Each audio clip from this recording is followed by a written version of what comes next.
आज मैं आप लोगों के साथ माइक्रोसॉफ्ट प्रोजेक्ट को डिस्कस कर रहा हूं। अगर ये डिस्कशन आपके क्लियर हो जाता है तो आप लोग बआसानी माइक्रोसॉफ्ट प्रोजेक्ट में काम करने के काबिल हो जाएंगे। ये टॉपिक के मैं 3 वीडियोस में 3 लेक्चर में कवर करूंगा, तो इस हिस्से का आज ये पहला लेक्चर है। तो चलें, without wasting any time we will start Microsoft project. मेरे पास माइक्रोसॉफ्ट प्रोजेक्ट 2013 इंस्टॉल है। इसको मैंने डबल क्लिक किया। इसको डबल क्लिक करने पर मेरे पास यहाँ पर एक वेलकम विंडो ओपन हो गई। इस वेलकम विंडो में यहाँ मुख्तलिफ किस्म के टेम्पलेट्स हैं। इन टेम्पलेट्स पे जो पहला मेरे पास है ब्लैंक प्रोजेक्ट, इसको मैं क्लिक करता हूँ। जब मैंने इसको क्लिक किया तो क्लिक करने पर मेरे पास माइक्रोसॉफ्ट प्रोजेक्ट ओपन हो गया। इस माइक्रोसॉफ्ट प्रोजेक्ट में टॉप के ऊपर आपको यहाँ मुख्तलिफ वर्डिंग्स लिखी हुई नजर आ रही हैं, फाइल, टास्क, रिसोर्स एक्सेट्रा। इसके नीचे ये जो मेरे पास पार्ट है, ये जो पोर्शन है, इस पार्ट को हम रिबन कहते हैं। रिबन के नीचे मेरे पास टास्क बार के नीचे टाइमलाइन और टाइमलाइन के नीचे गैंट चार्ट। इनके क्या पर्पस है, क्या मकसद है इनके, या इनके क्या फंक्शंस हैं, ये हम अभी आगे चल के हम डिस्कस करेंगे। ये जो गैंट चार्ट का पोर्शन है, जो लास्ट पोर्शन है, इसके 2 पार्ट होते हैं। राइट हैंड साइड पे जो पार्ट है, ये पार्ट ग्राफिकल पार्ट कहलाता है, और लेफ्ट हैंड साइड पे जो पार्ट है जहां पर आपको हॉरिजॉन्टल लाइंस नजर आ रही हैं, इस पार्ट को हम टास्क पार्ट कहते हैं। जब हमें प्रोजेक्ट स्टार्ट करना होता है तो प्रोजेक्ट स्टार्ट करने से पहले हमें कुछ पैरामीटर्स डिफाइन करने होते हैं। इन पैरामीटर्स को अगर डिफाइन ना करें, इन पैरामीटर्स को अगर हम सेट ना करें, तो प्रोजेक्ट में हम सही तौर पे काम नहीं कर सकेंगे, या प्रोजेक्ट हमें जो रिपोर्ट देगा वो रिपोर्ट में कैलकुलेशंस के अंदर मिस्टेक्स होंगी। तो उन मिस्टेक्स को अवॉइड करने के लिए हमें सबसे पहले कुछ पैरामीटर सेट करने हैं। उन पैरामीटर को सेट करने के लिए यहाँ मेरे पास एक्सट्रीम लेफ्ट टॉप के ऊपर जो बटन है फाइल, इस फाइल को मैं क्लिक करता हूं। जब मैंने फाइल को क्लिक किया तो क्लिक करने पर मेरे पास यहाँ पर एक विंडो ओपन हो गई। इस विंडो के अंदर इस एक्सट्रीम लेफ्ट हैंड साइड के ऊपर जो ग्रीन पोर्शन है, इस ग्रीन पोर्शन में सबसे लास्ट जो मेरे पास ऑप्शन है, जहां ऑप्शंस लिखा हुआ है, इसको मैं क्लिक करता हूं। क्लिक करने पर मेरे पास एक नई विंडो ओपन हो गई। इस नई विंडो में जो पहला टैब मेरे पास है वो है जर्नल का। इस जर्नल टैब के अंदर या इस विंडो में जो पहला पॉइंट जहां लिखा है वो लिखा है स्क्रीन टिप स्टाइल। इस ड्रॉप डाउन बटन को मैं क्लिक करता हूं। क्लिक करने पर मेरे पास यहाँ पर 3 ऑप्शंस आ रहे हैं, show feature description in screen tips, दूसरा आ रहा है don't show feature description in screen tips, और तीसरा लिखा हुआ आ रहा है डोंट शो स्क्रीन टिप्स। ये जो मेरे पास पॉइंट्स हैं, ये पॉइंट्स रिलेट करते हैं रिबन से। फिलहाल मैं यहाँ पे कोई चेंजेस नहीं कर रहा। बगैर कोई चेंज किए मैं जरा चेक करता हूं कि रिबन को मैं जरा चेक करता हूं। रिबन्स में जब मैंने यहाँ पर असाइन रिसोर्स पे आकर के कर्सर को रखा तो मैं ये नोट कर रहा हूं कि इस असाइन रिसोर्स का जो फंक्शन है वो यहाँ पर नीचे लिखा हुआ आ रहा है कि assign resources to the task in the project. या अगर मैं यहाँ पे क्लिक करता हूँ रेस्पेक्ट लिंक्स के अंदर, तो यहाँ पर रेस्पेक्ट लिंक्स का फंक्शन लिखा हुआ आ रहा है। या अगर मैं यहाँ पर मार्क्स ऑन ट्रैक को क्लिक करता हूँ तो मार्क्स ऑन ट्रैक का फंक्शन यहाँ पर लिखा हुआ आ रहा है। चले हम जरा वापस चलते हैं। मैं ऑप्शंस पे गया था, ऑप्शंस पे जाने के बाद जर्नल पे गया था, और जर्नल पे जाने के बाद यहाँ पर मैंने ये देखा कि show feature description in screen tips का क्या पर्पस है।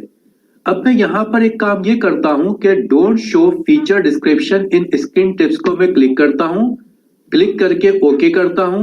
ओके करने के बाद मैं दोबारा रिबन्स पे आता हूँ। अब देखिए, जब मैं असाइन रिसोर्सेज पे जाके कर्सर को रख रहा हूँ तो इसका फंक्शन लिखा हुआ नहीं आ रहा। पहले इसका फंक्शन लिखा हुआ आ रहा था, अब मेरे पास फंक्शन लिखा हुआ नहीं आ रहा। या जिस तरह यहाँ पर रेस्पेक्ट लिंक्स का फंक्शन अब मौजूद नहीं है, या मार्क्स ऑन ट्रैक का फंक्शन अब लिखा हुआ नहीं आ रहा। चले मैं वापस चलता हूं। ऑप्शंस पे था, यहां पर don't show feature description in screen tips के बजाय अब मैं दोबारा show feature description in screen tips को क्लिक करता हूं, ओके करता हूं। अब आप लोग देखें, असाइन रिसोर्स पे जब मैं कर्सर को लेकर के आया तो अब इसका फंक्शन नीचे लिखा हुआ आ रहा है, या रेस्पेक्ट लिस्ट का फंक्शन लिखा हुआ आ रहा है। तो यहाँ पर ये बात अब आप लोगों को क्लियर हो गई होगी कि मेरे पास शो फीचर डिस्क्रिप्शन और डोंट शो फीचर डिस्क्रिप्शन का क्या मकसद है। तो सबसे बेहतर ये होता है कि हमारे पास यहाँ पर जो टॉप वाला फंक्शन है show feature description in screen test, इसको ही हम रखें। तो इसको हम ओके करते हैं। अच्छा जनाब, नेक्स्ट मेरे पास यहाँ पर जो पॉइंट लिखा है वो लिखा है प्रोजेक्ट व्यू। प्रोजेक्ट व्यू में यहाँ पर लिखा है डिफॉल्ट व्यू। डिफॉल्ट व्यू में लिखा है आपके पास गैंट विद टाइमलाइन। देखिए यहाँ पर मेरे पास जो माइक्रोसॉफ्ट प्रोजेक्ट था इसमें मेरे पास ये गैंट चार्ट है और यहाँ पर मेरे पास ये टाइमलाइन है। तो इस वक्त ये गैंट चार्ट और टाइमलाइन दोनों शो हो रही है। अगर फर्ज कीजिए कि मैं यहाँ पर सिर्फ गैंट चार्ट को क्लिक करता हूँ और क्लिक करने के बाद माइक्रोसॉफ्ट प्रोजेक्ट को दोबारा ओपन करूंगा, तो ओपन करने पर मेरे पास टाइमलाइन जो होगी वो गायब हो जाएगी, टाइमलाइन मुझे नजर नहीं आएगी। बेहतर ये समझता हूं मैं कि गैंट चार्ट विद टाइमलाइन रखा जाए। तो इसको मैं किसी किस्म का यहाँ पर कोई चेंजेस नहीं कर रहा हूं, लेकिन अगर आप चाहें तो आप चेंज करके यहाँ पर विदाउट टाइमलाइन भी रख सकते हैं। या इसके अलावा यहाँ पर और भी मुख्तलिफ यहाँ पर फंक्शंस हैं। ये फंक्शंस जो होंगे इनको हम आगे चल के स्टडी करेंगे कि ये क्या फंक्शंस है, ये क्या पर्पस है। फिलहाल यहाँ पर कोई चीज चेंज करने का हमें फायदा नहीं होगा, इसको एज इट इज यहाँ पर रखें। यहाँ पर आगे लिखा है डेट फॉर्मेट। डेट फॉर्मेट के मुख्तलिफ फॉर्मेट्स हैं, आपको जो फॉर्मेट पसंद है आप वो फॉर्मेट रख सकते हैं। नीचे यहाँ पर यूजर नेम है। यूजर नेम यहाँ पर मैंने यहाँ पे डेल्टा एजुकेटर्स रखा हुआ है। आप चाहें तो यहाँ पर अपना नाम लिख सकते हैं, आपकी जो मर्जी यहाँ पर आप यूजर नेम में आप वैल्यू रख सकते हैं। इसके बाद यहाँ पर ऑफिस बैकग्राउंड है, ऑफिस थीम है और फिर यहाँ पर show the start screen when the application start. इन तमाम चीजों को आप एज इट इज रखिए, अगर आप चाहें तो चेंज भी कर सकते हैं, इससे माइक्रोसॉफ्ट प्रोजेक्ट पे कोई फर्क नहीं पड़ेगा। इसके बाद जो सेकंड पॉइंट है डिस्प्ले, इसको मैं क्लिक करता हूं। इसको जब मैंने क्लिक किया तो क्लिक करने पर ये एक इंपॉर्टेंट विंडो है। इस विंडो में आपने अपने एनवायरनमेंट के हिसाब से चेंजेस करनी है। देखिए यहाँ पर पहली चीज लिखी हुई कैलेंडर। इस कैलेंडर के ड्रॉप डाउन बटन को जब मैं क्लिक करता हूं तो मेरे पास तीन ऑप्शंस आ रहे हैं। एक मेरे पास आ रहा है ग्रेगोरियन कैलेंडर, दूसरा हिजरी कैलेंडर, तीसरा बुद्धिस्ट कैलेंडर। अब यहाँ पर मेरे पास से जो माइक्रोसॉफ्ट प्रोजेक्ट इंस्टॉल है इसमें जो डिफॉल्ट कैलेंडर है वो है ग्रेगोरियन कैलेंडर। अगर आप लोग सऊदी अरब में या मिडिल ईस्ट में काम कर रहे हैं तो वहां पर अगर हिजरी कैलेंडर को फॉलो किया जाता है तो आप हिजरी कैलेंडर को क्लिक कर दीजिए, और अगर ये बुद्धिस्ट कैलेंडर कहीं पे फॉलो किया जा रहा है तो उसको आप क्लिक कर दीजिए। मैं यहाँ पर पाकिस्तान में हूँ, पाकिस्तान के अंदर ग्रेगोरियन कैलेंडर को फॉलो किया जाता है तो मैं इसमें किसी किस्म की कोई चेंजेस नहीं कर रहा। अब ये कैलेंडर टाइप के नीचे मेरे पास करेंसी ऑप्शंस आ रहा है। करेंसी ऑप्शंस के अंदर यहाँ पर सबसे पहले आप देखें ये जो करेंसी का टैब है इसमें आपके पास यूएस डॉलर है। मैं पाकिस्तान में हूँ, पाकिस्तान के अंदर पाकिस्तानी रुपीस चलते हैं तो यहाँ पर ये PKR पाकिस्तानी रुपीस को मैंने क्लिक कर दिया। पाकिस्तानी रुपीस को क्लिक करने पर यहाँ पे ऑटोमेटिकली रुपीस का यहाँ पे सिंबल आ गया जो कि RS है, जो यहाँ पर आप देख रहे होंगे कि RS लिखा हुआ है। ये प्लेसमेंट में ₹1 लिखा हुआ है। इसको आप क्लिक करते हैं तो यहाँ 4 डिफरेंट किस्म के ऑप्शंस आ रहे हैं, या आपकी अपनी चॉइस है, आपको जो पसंद है आप यहाँ पर लिख सकते हैं। आप ₹1 लिखना चाहें, ₹1 या ₹1 इस तरह से आप जो चाहें आप लिख सकते हैं, कोई फर्क नहीं पड़ेगा। डेसिमल डिजिट आपके ऊपर डिपेंड करता है। आप चाहें तो पॉइंट के आगे 2 डिजिट्स रखें, पॉइंट के आगे 3 डिजिट रखें, 4 डिजिट्स रखें, ये आपके ऊपर डिपेंड कर रहा है, लेकिन इससे माइक्रोसॉफ्ट प्रोजेक्ट के ऊपर कोई फर्क नहीं पड़ेगा। तो ये कोई इंपॉर्टेंट पॉइंट नहीं है। इंपॉर्टेंट पॉइंट सिर्फ और सिर्फ ये करेंसी थी जिसको कि आपने सही तौर पर यहाँ पे मेंशन करना है कि अगर आप पाकिस्तान में काम कर रहे हैं या आपको अगर पेमेंट अगर फर्ज करेंगे पाकिस्तानी रुपीस में करनी है तो आप PKR रखेंगे। अगर आपको पेमेंट जो है वो US डॉलर में करनी है तो यहाँ पर आप US डॉलर रखेंगे, या आपको रियाल्स में करनी है तो आप यहाँ पे रियाल रखेंगे। बाकी यहाँ पर जो नीचे ऑप्शंस हैं इनमें किसी किस्म की कोई मैं चेंजेस नहीं कर रहा हूँ। इनके क्या फंक्शंस हैं ये हम जब एडवांस लेवल करेंगे तो उसमें आप लोगों के साथ ये चीज डिस्कस करूंगा। तो चलें, इसके बाद सबसे इंपॉर्टेंट चीज यहाँ पर करेंसी थी जो मैं डिफाइन कर दी। करेंसी के बाद नेक्स्ट ऑप्शन को मैं क्लिक करता हूं जो कि शेड्यूल लिखा हुआ है। जब मैंने शेड्यूल को क्लिक किया तो क्लिक करने पर एक नई विंडो ओपन हो गई। इस नई विंडो के अंदर आप लोग देख रहे होंगे कि calendar option for this project लिखा हुआ आ रहा है, जहां प्रोजेक्ट 1 लिखा हुआ है। इसको जब मैंने ड्रॉप डाउन बटन को क्लिक किया तो क्लिक करने पर मेरे पास यहाँ पर दो ऑप्शंस आ रहे हैं कि ऑल न्यू प्रोजेक्ट्स या प्रोजेक्ट 1। अगर मैं यहाँ पर ऑल न्यू प्रोजेक्ट्स करता हूं तो अब मैं जो कुछ भी चेंजेस करूंगा, ये चेंजेस जो होंगी ये आने वाले तमाम प्रोजेक्ट्स के लिए हो जाएगी। लेकिन मैं ये चाहता हूं कि फिलवक्त जो मैं चेंजेस कर रहा हूं ये सिर्फ अपकमिंग प्रोजेक्ट के लिए यानी प्रोजेक्ट 1 के लिए हो, तो मैं इसको प्रोजेक्ट 1 ही रखता हूं। अब जनाब यहाँ पर वीक स्टार्ट्स ऑन, हमारे पाकिस्तान में जो वीक स्टार्ट होता है वो मंडे से स्टार्ट होता है, तो हम इसको मंडे कर देते हैं। अगर आप लोग सऊदीया में बैठे हुए हैं या मिडल ईस्ट में हैं, वहां पर अगर वर्किंग डेज आपके जो है वो सैटरडे से स्टार्ट हो रहे हैं तो आप लोग यहाँ पर सैटरडे लिख दीजिए। Fiscal year starts in January, normally Pakistan में फिस्कल ईयर जून या जुलाई में स्टार्ट होता है। मैं यहाँ पर कोई चेंजेस नहीं कर रहा, ये कोई इंपॉर्टेंट चीज नहीं है, ये जनवरी लिखा है, इसको एज इट इज पे छोड़ देता हूं। Default start time, default start time यहाँ पर अगर आपके ऑफिस आवर्स या आपके साइट के ऊपर जो वर्किंग आवर्स है अगर वो 8 o'clock से स्टार्ट हो रहे हैं तो आप इसको एज इट इज रखिए। लेकिन अगर आपके पास यहाँ पे टाइमिंग्स कुछ और है, फर्ज कीजिए कि 7 AM पे स्टार्ट करते हैं तो यहाँ पर आप 7 कर दीजिए। अगर आपका एंड टाइम जो है वो अगर 5 o'clock है तो आप 5 o'clock रखिए। अगर आपका 6 o'clock है तो 6 o'clock रखिए। ये आपके ऊपर डिपेंड करता है, आपके वर्किंग कंडीशन पे डिपेंड करता है। इसके बाद नीचे यहाँ पर आवर्स पर डे है। अगर फर्ज कीजिए कि यहाँ पर मैं 7 AM पे स्टार्ट कर रहा हूँ और 5 PM तक वर्क कर रहा हूँ, तो इसमें यहाँ पर वर्किंग आवर्स कितने बन गए? ये 10 आवर्स बन गए। इस 10 आवर्स के अंदर सपोज कीजिए कि मैं 1 आवर का दरमियान में रेस्ट ले रहा हूँ। अगर 1 आवर का रेस्ट ले रहा हूँ तो मेरे पास यहाँ पे वर्किंग आवर्स बन जाएंगे वो 9 बन जाएंगे। लेकिन स्टैंडर्ड जो वर्किंग आवर्स है वो 8 आवर्स ही होते हैं, तो मैं यहाँ पर 8 आवर्स ही रखता हूँ। यहाँ पर मैं 7 से इसको इंक्रीज करके मैं 8 कर देता हूँ। तो 8 o'clock पे मैं वर्किंग स्टार्ट कर रहा हूँ, 5 PM पे मैं वर्किंग क्लोज कर रहा हूँ। ये टोटल 9 आवर्स बन गए। इन 9 आवर्स के दौरान 1 आवर का चूंकि रेस्ट था तो इसलिए मेरे पास जो वर्किंग आवर्स है पर डे वो 8 आवर्स हो गए। नीचे मेरे पास आवर्स पर वीक लिखा हुआ है, आवर्स पर वीक यहाँ पे 40 है।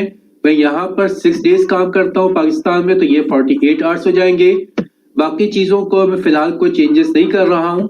आगे अभी मैं कैलेंडर को मजीद डिस्कस करूंगा, कैलेंडर को हम किस तरह से वर्किंग करते हैं कैलेंडर में, या कैलेंडर में किस तरह से हम वर्किंग डेज या वर्किंग आवर्स को चेंज करते हैं। ये चीज अभी डिटेल से आगे आएगी, तो इसलिए फिल वक्त मैं इसको स्किप करके आगे बढ़ जाता हूँ। जनाब आगे मेरे पास यहाँ पर शेड्यूल लिखा हुआ है। शेड्यूल में मेरे पास यहाँ पर आप देखें कि show assignment unit as a percentage. इस ड्रॉप डाउन बटन को मैंने क्लिक किया तो मेरे पास परसेंटेज और डेसिमल आ रहा है। यह आपकी अपनी चॉइस है, आपकी अपनी रिक्वायरमेंट है कि आप चाहे परसेंटेज रखें या डेसिमल रखें। फिर यहाँ पे प्रोजेक्ट 1 इसको आप क्लिक करेंगे, ऑल न्यू प्रोजेक्ट्स प्रोजेक्ट 1। मैं सिर्फ प्रोजेक्ट 1 के लिए चेंजेस चाहता हूं तो यहाँ प्रोजेक्ट 1 मैंने लिखा। New task created, auto schedule, ये क्या चीजें हैं? ये चीजें हम आगे चल के अभी डिस्कस करेंगे। फिलहाल फर्दर कोई और चीज यहाँ पे डिस्कस मैं नहीं कर रहा हूँ, जो कुछ यहाँ पर है इसको एज इट इज आप लोग रखिए। अब हम आगे बढ़ते हैं। प्रूफिंग, प्रूफिंग कोई इंपॉर्टेंट हमारे लिए अभी नहीं है, इसको फिलहाल मैं स्किप करके आगे बढ़ता हूं। सेव, जब मैंने सेव के ऑप्शन को क्लिक किया तो क्लिक करने पर जो विंडो ओपन हुई, इस विंडो के अंदर मेरे पास यहाँ पर आपसे ये पूछेगा कि आपने फाइल कहाँ पे सेव करनी है। तो जस्ट आपने यहाँ पे ब्राउज करके आप इसको लोकेशन को यहाँ पर आप असाइन कर दें कि किस जगह पर माइक्रोसॉफ्ट प्रोजेक्ट को आप सेव करना चाहते हैं। मैं नॉर्मली डेस्कटॉप पे सेव करता हूं, तो मैं यहाँ पर इसको ब्राउज करके डेस्कटॉप पे ले आता हूं।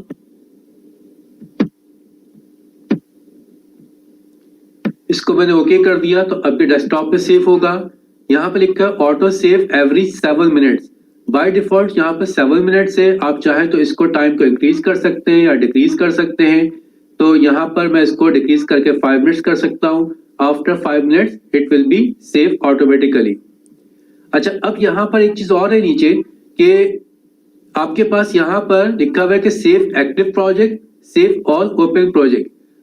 तो बेहतर ये होता है कि सिर्फ आप एक्टिव प्रोजेक्ट ही रखें, क्योंकि ऑल ओपन प्रोजेक्ट आप रखेंगे, गलती से अगर आपने कहीं पर इसको ओके कर दिया तो फिर तमाम प्रोजेक्ट्स के अंदर चेंजेस आ जाएंगी, जो कि बाद में आपके लिए परेशानी का सबब बन सकती है। तो बेहतर यह है कि हम यहाँ पर सेव एक्टिव प्रोजेक्ट ऑनली रखें। नीचे अगर आप देखें तो यहाँ पर आपके पास लिखा हुआ है कि प्रॉम्प्ट बिफोर सेविंग, तो इट इज बेटर ऑप्शन कि आप से जब भी आपसे सेव करना हो तो ये आपसे पूछ ले कि भाई सेव करना है या नहीं। अगर आप नो कह देंगे तो फिर ये सेव नहीं करेगा। चले बाकी आगे कोई चीज इंपॉर्टेंट नहीं है, हम आगे बढ़े आते हैं। यहाँ पर लैंग्वेज में ऐसी कोई इंपॉर्टेंट चीज नहीं है, ये इंग्लिश के अंदर है मेरे पास माइक्रोसॉफ्ट प्रोजेक्ट, तो यहाँ पे बाय डिफॉल्ट इंग्लिश लैंग्वेज है। यहाँ पर एडवांस लेवल जो है इसमें आपसे मैं फिलहाल कोई चीज डिस्कस नहीं कर रहा हूँ, ये अभी जब प्रोजेक्ट स्टार्ट करेंगे तो स्टार्ट करने के बाद वन बाय वन ये सारी चीजें अभी वहां पर क्लियर हो जाएगी। इसके बाद नेक्स्ट जो पॉइंट है यह है customize ribbon. Customise the ribbon का बटन क्लिक करने पर मेरे पास यहाँ पर एक नई विंडो ओपन हो गई। इस नई विंडो में यहाँ पर कस्टमाइज द रिबन लिखा हुआ है। अब ये कस्टमाइज द रिबन का मतलब क्या है, मैं दोबारा मेन अपने एमएस प्रोजेक्ट पे जाता हूं। यहाँ मेरे पास ये मुख्तलिफ टैब्स हैं, इन टैब से एसोसिएटेड नीचे यहाँ पर कोई डिस्क्रिप्शन मौजूद है। ये डिस्क्रिप्शन लिखी हुई है टास्क की। अगर मैं रिसोर्स को क्लिक करता हूं तो रिसोर्स की डिस्क्रिप्शन आ जाएगी, रिपोर्ट को क्लिक करता हूं तो रिपोर्ट की डिस्क्रिप्शन यहाँ पे आ जाएगी। तो चले मैं दोबारा इसको टास्क कर देता हूं। अब ये मेरे पास यहाँ पर टास्क से एसोसिएटेड यहाँ पर ये इसकी डिटेल्स यहाँ पर मौजूद है, जिसको हम रिबन कहते हैं। इस पूरे पार्ट को क्या कहते हैं, रिबन। इस रिबन में यहाँ पर एक्सट्रीम राइट के ऊपर बॉटम ऑफ द रिबन आपको यहाँ पर एक बटन नजर आ रहा होगा जिसको लिखा है कोलैप्स द रिबन। अगर मैं इस कोलैप्स द रिबन को क्लिक कर दूं तो मेरे पास रिबन जो होगी वो वैनिश हो जाएगी। अगर मैं इस रिबन को बैक लाना चाहता हूं तो मैं किसी भी टैब के ऊपर क्लिक करूं, क्लिक करने पे ये रिबन दोबारा मेरे पास सामने आ गई। इस रिबन पे दोबारा एक्सट्रीम राइट के ऊपर बॉटम पे जाऊं तो ये अब लिखा हुआ आ रहा है पिन द रिबन। अब मैं पिन द रिबन को क्लिक कर दूं तो मेरे पास यहाँ पर ये रिबन दोबारा सामने आ गई। सेकंड थिंग, यहाँ पर मेरे पास जो मुख्तलिफ टैब लिखे हुए हैं, इन टैब्स में अगर हम चाहें तो मजीद अपनी तरफ से कोई टैब ऐड कर सकते हैं। अब ये टैब किस तरह ऐड किया जाता है, दोबारा हम कस्टमाइज द रिबन पे जाते हैं। ये मेरे पास customise the ribbon. Customise the ribbon में यहाँ पर आप देखें इस राइट हैंड साइड पर नीचे आपके पास लिखा है न्यू टैब। इस न्यू टैब को आप क्लिक कर दीजिए। जब न्यू टैब को हमने क्लिक किया तो यहाँ पर मेरे पास एक नया टैब क्रिएट हो गया जिसमें कि न्यू ग्रुप लिखा हुआ है। अब इसको अगर मैं चाहूं तो मैं इसको रीनेम कर सकता हूं। इसको रीनेम करने के लिए मैं इसको रीनेम मैंने किया। रीनेम करने पर इसका नाम अगर मैं चाहूं कुछ भी नाम लिख सकता हूं। मैं यहाँ पर इसका नाम डेल्टा लिख देता हूं। जब मैंने यहाँ पर डेल्टा क्लिक किया तो अब मेरे पास यहाँ पर जो नया टैब मेरे पास क्रिएट होगा वो डेल्टा के नाम से क्रिएट हो जाएगा। अब इस डेल्टा के नाम से जो नया टैब मैंने क्रिएट किया है, इस टैब में मैं मुख्तलिफ फंक्शंस ऐड कर सकता हूं। अब यहाँ पे मेरे पास जो लेफ्ट हैंड साइड पर फंक्शंस लिखे हुए हैं, इसमें से जो फंक्शन मैं चाहूं वो इस टैब में ऐड कर सकता हूं। नॉर्मली जो फंक्शंस मैं फ्रिक्वेंटली यूज करता हूं उन फंक्शंस को मैं इस टैब में ऐड कर लेता हूं ताकि मुझे उन फंक्शंस को बार बार ढूंढना ना पड़े। मैं जस्ट अपने इस टैब डेल्टा को क्लिक करूंगा और उसमें मुझे वो तमाम फंक्शंस मिल जाएंगे जिसको मैं नॉर्मली यूज करता हूं। जैसे नॉर्मली मैं ईमेल का फंक्शन यूज करता हूं, तो यहाँ पर ये ईमेल लिखी हुई है, इस ईमेल को मैं यहाँ पर ऐड करूंगा तो ये डेल्टा के अंदर ईमेल ऐड हो गया। या अगर फर्ज कीजिए कि मैं अगर यहाँ पर कट एंड पेस्ट का फंक्शन अगर यूज करता हूँ, यहाँ पर ये पेस्ट लिखा हुआ है, पेस्ट को मैंने क्लिक किया, पेस्ट को यहाँ पर मैं ऐड करूंगा तो पेस्ट जो होगा वो इस नए टैब के अंदर ऐड हो गया। या इसी तरीके से आप अगर चाहें तो कोई भी फंक्शन जैसे सेव लिखा हुआ है, सेव को मैंने यहाँ पर ऐड किया तो अब सेव यहाँ पर मेरे पास नए फंक्शन के अंदर ऐड हो गया। चलिए इसको मैं ओके करता हूँ और ओके करने के बाद देखता हूँ कि मेरे इस मेन विंडो के ऊपर, मेरे इस एमएस प्रोजेक्ट के ऊपर क्या फर्क पड़ा। अब देखें आप लोग यहाँ पर एक नया टैब यहाँ पर क्रिएट हो गया जिसका नाम यहाँ पर न्यू टैब है। ये न्यू टैब जो है इसका नाम चेंज नहीं हुआ। चले मैं दोबारा बैक जाकर देखता हूं कि नाम इसका क्यों नहीं चेंज हुआ। ये मेरे पास कस्टमाइज द रिबन, इसमें मेरे पास यहाँ पर न्यू टैब था, इसका नाम यहाँ पे चेंज नहीं हुआ। मैं दोबारा इसको चेंज करके देखता हूं। इसका नाम मैं रख देता हूं सईद। चले अब मैं इसको चेक करता हूं कि मेरे पास अब ये नया टैब किस नाम से आ रहा है। आप ये देखें यहाँ पर नया टैब जो है वो सईद के नाम से यहाँ पर टैब जो है वो क्रिएट हो गया। तो इस चीज को हम कहते हैं कस्टमाइजिंग द रिबन। अगर मैं अपने इस टैब सईद को क्लिक करता हूं तो क्लिक करने पे वो तमाम फंक्शंस जो मैंने इसमें ऐड किए थे वो यहाँ पर रिप्रेजेंट हो रहे हैं। चले इसके बाद अब जो मेन हमें टॉपिक स्टडी करना है या मेन पैरामीटर जो हमें यहाँ पर सेट करना है वो है रिगार्डिंग कैलेंडर। कैलेंडर को सेट करने के लिए यहाँ पर हम प्रोजेक्ट में जाएंगे। प्रोजेक्ट के अंदर आप देखें यहाँ पर चेंज वर्किंग टाइम लिखा हुआ आ रहा है, इसको मैं क्लिक कर देता हूं। जब मैंने इसको क्लिक किया तो क्लिक करने पर मेरे पास एक नई विंडो ओपन हो गई। इस नई विंडो के अंदर मेरे पास यहाँ पर ऊपर स्टैंडर्ड प्रोजेक्ट कैलेंडर लिखा हुआ है, क्रिएट न्यू कैलेंडर, फिर यहाँ पर मेरे पास एक कैलेंडर शो हो रहा है। इस कैलेंडर में यहाँ पर मेरे पास ये डेज लिखे हुए हैं, Sunday, Monday, Tuesday, Wednesday, Thursday, Friday and Saturday. इस सैटरडे और संडे को ग्रे कलर से शो किया हुआ है। Grey colour means non working day and white cells represent working days. Now let us suppose कि सैटरडे हमारा नॉन वर्किंग डे नहीं है बल्कि ये हमारा वर्किंग डे है। तो अब हम ये देखें कि अगर सैटरडे यहाँ पर स्टैंडर्ड कैलेंडर में नॉन वर्किंग डे शो किया हुआ है तो इसको हम वर्किंग डे में किस तरह कन्वर्ट करें। आप यहाँ देखिए बॉटम में यहाँ एक्सेप्शंस लिखा हुआ है और यहाँ पर वर्क वीक्स लिखा हुआ है। इस वर्क वीक्स को मैं क्लिक करता हूं। जब मैंने वर्क वीक्स को क्लिक किया तो मेरे पास यहाँ पर आप देखें नीचे डिफॉल्ट और यहाँ पर डिटेल्स आ गई। इस डिटेल्स को मैं क्लिक करता हूं। जब मैंने डिटेल्स को क्लिक किया तो एक नई विंडो ओपन हो गई। इस नई विंडो में लेफ्ट हैंड साइड के ऊपर यहाँ पर मेरे पास डेज लिखे हुए आ रहे हैं, Sunday, Monday, Tuesday, Wednesday, Thursday, Friday and Saturday. Saturday मेरा जो है वो वर्किंग डे है, इसको मुझे नॉन वर्किंग डे से वर्किंग डे में कन्वर्ट करना है। अब यहाँ पर आप देखें यहाँ पर मुख्तलिफ ऑप्शंस लिखे हुए हैं कि use project default time for these days, set days to non working time, set days to these specific working time. यहाँ पर मुझे चूंकि नॉन वर्किंग डे को वर्किंग डे में कन्वर्ट करना है, चेंज करना है, तो मैं इस ऑप्शन को क्लिक कर दूंगा। जब मैंने इस ऑप्शन को क्लिक किया तो क्लिक करने के बाद अब मेरे पास यहाँ पर नीचे जो विंडो है इसमें फ्रॉम मैं किस टाइम से अपनी साइट को स्टार्ट करना चाहता हूं। मैं 8 o'clock पे स्टार्ट करना चाहता हूं 8 AM पे, तो मैंने यहाँ पर 8 AM लिख दिया। फ्रॉम टू में अब यहाँ पर फर्ज कीजिए कि मैं 8 o'clock से 12 PM तक या 12 noon तक मैं जो हूँ वो अपनी साइट को रन कर रहा हूँ, तो मैंने यहाँ पर 12 PM कर दिया। 12 PM के बाद मैंने 1 hour का रेस्ट लिया और रेस्ट लेने के बाद मैंने 1 PM पे दोबारा वर्क को स्टार्ट किया और स्टार्ट करने के बाद मैंने 5 PM के ऊपर अपनी साइट जो है वो क्लोज कर दी।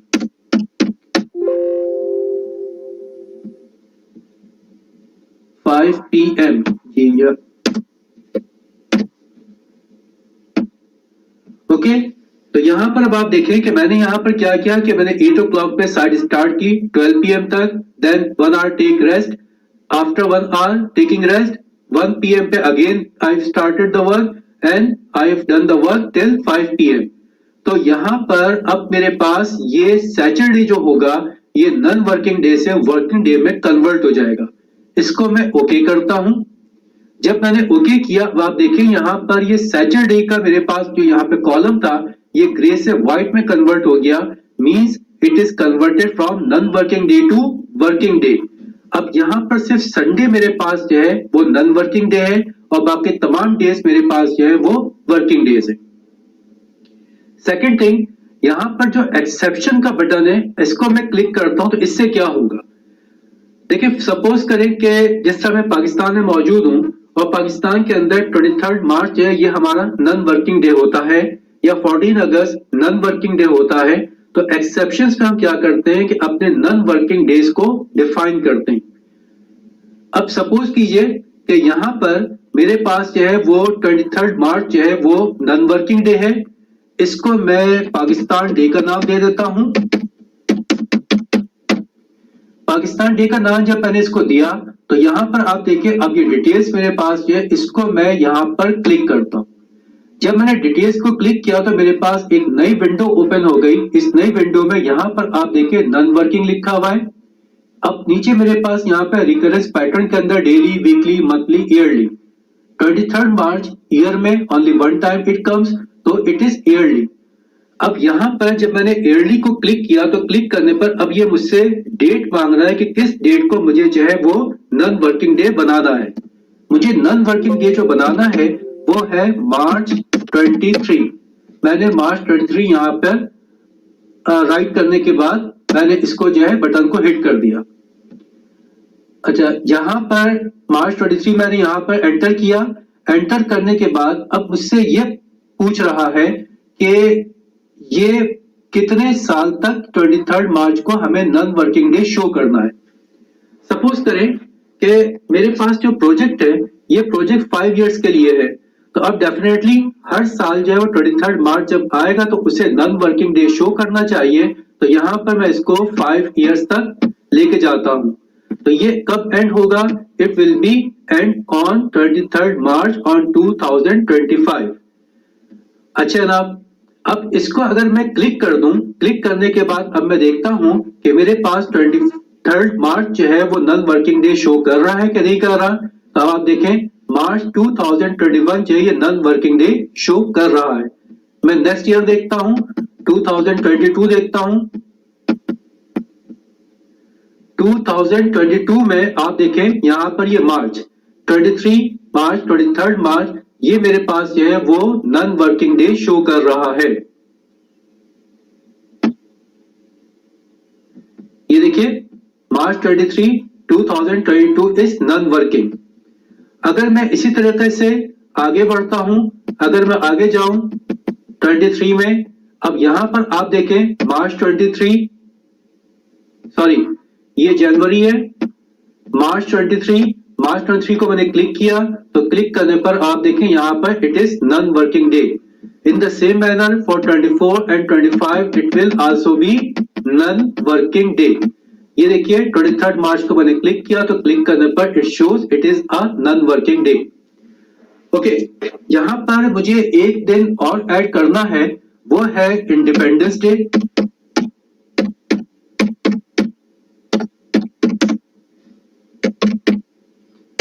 इंडिपेंडेंस डे जो है इसको मैंने यहां पर क्लिक किया। अब यहां पर डिटेल में मैं जाऊंगा। जब डिटेल से मैं गया सेम चीज को मुझे फॉलो करना है। यहां पर नॉन वर्किंग डेज, ये ईयरली है। अब ईयरली के अंदर किस डेट को मुझे यहां पर नॉन वर्किंग डे शो करना है? It will be August 14 and it is also yearly. Now it will start from 2020 and it will goes to up to 2025। यहां पर हमें डेट चेंज करनी है। यहां पर मार्च 23 2021 इसको मैं कर दूं, ज्यादा बेहतर रहेगा। तो it will be 2025, it will and in 2025। अब यहां पर मेरे पास से इसको अगर मैं इसको क्लिक कर दूं, ओके कर दूं, तो ओके करने के बाद अब मैं चेक करता हूं कि मेरे पास यहां पर अगस्त 23 चले, मैं चेक करता हूं पहले अगस्त 23 में 14 अगस्त आप देखें it is non working day. अगर मैं 2022 चेक करूं, 2022 में अगस्त ये 14 is a non working day. It is on Sunday is already a non working day. 2021 August 14 it is non working day. तो देखिए इस तरीके से हम अपने वर्किंग डेज को नॉन वर्किंग डेज में या नॉन वर्किंग डेज को वर्किंग डेज में हम कन्वर्ट कर सकते हैं। ये हम ईयरली भी कर सकते हैं, मंथली भी कर सकते हैं, वीकली भी कर सकते हैं और डेली भी कर सकते हैं। यहाँ पर जिस तरह मेरे पास मुख्तलिफ ऑप्शंस आ रहे थे कि डेली, वीकली, मंथली, ईयरली, तो यहाँ पर आप अपनी मर्जी से चेंजेस कर सकते हैं। तो ये चीज थी जनाब कैलेंडर की सेटिंग। कैलेंडर की सेटिंग हमने कर ली। ये बेसिक सेटिंग्स थी जो कि हमें माइक्रोसॉफ्ट प्रोजेक्ट को स्टार्ट करने से पहले करनी जरूरी थी। अब हमें माइक्रोसॉफ्ट प्रोजेक्ट स्टार्ट करना है। आज हमने माइक्रोसॉफ्ट प्रोजेक्ट की बेसिक सेटिंग्स कंप्लीट कर ली। अब इंशाल्लाह नेक्स्ट लेक्चर के अंदर, नेक्स्ट क्लास के अंदर हम माइक्रोसॉफ्ट प्रोजेक्ट स्टार्ट करेंगे। Thank you very much.